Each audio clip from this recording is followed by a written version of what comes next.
Hi, this is Jacob Beauchamp, and in this video I'm going to show some of the experimental changes I made to the default module for assignment 2. So, the first and perhaps most obvious change is the skybox texture.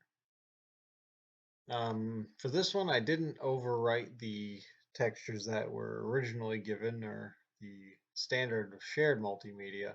Instead, I borrowed from one of those the file template and made my own texture of 6 equally sized squares of different colors.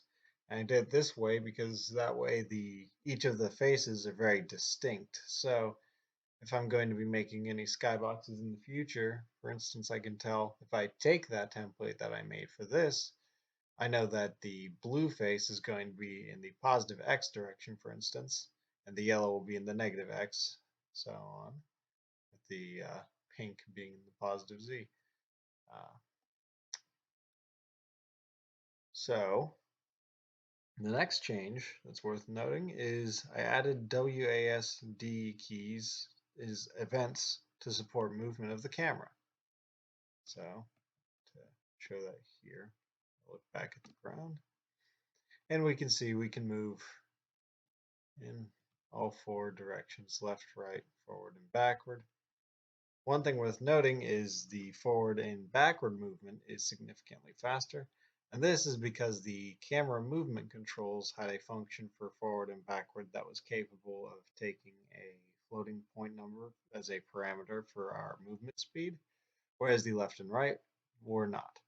So in the future I might experiment with that and see if I can't overload them to make a variant that can handle a floating point. But for the time being, we have the forward and backward motion goes at 4 units, or 4 being the relative speed, whereas the left and right use the default value, which I can only assume to be 1.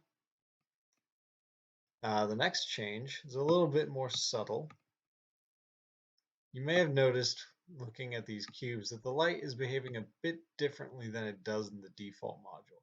That is because the light source is no longer directly above us. Instead, it is about 500 units in the negative x direction and faces the positive x direction.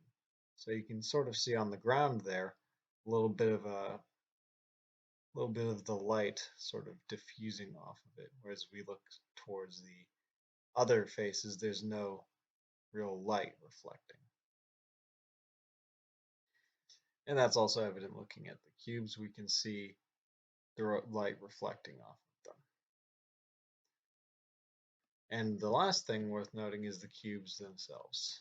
I added 5 of them, as you can see here. The center one is aligned with the origin, but is 10 units above, or 20 units rather, in the Z direction, whereas all the others are 10 units above the XY plane, and are all either positive 10 or negative 10 degree or units in any of the other directions. So this cube here, for instance, is in the positive 10, positive 10, positive 10 coordinate. But that one is over here is in the negative 10, negative 10, positive 10.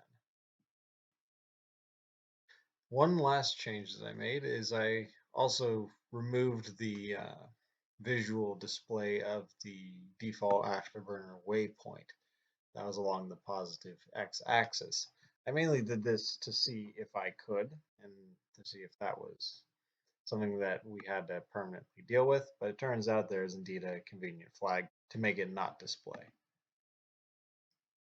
Anyway, that's all the changes I have for this module. With that, have a nice day.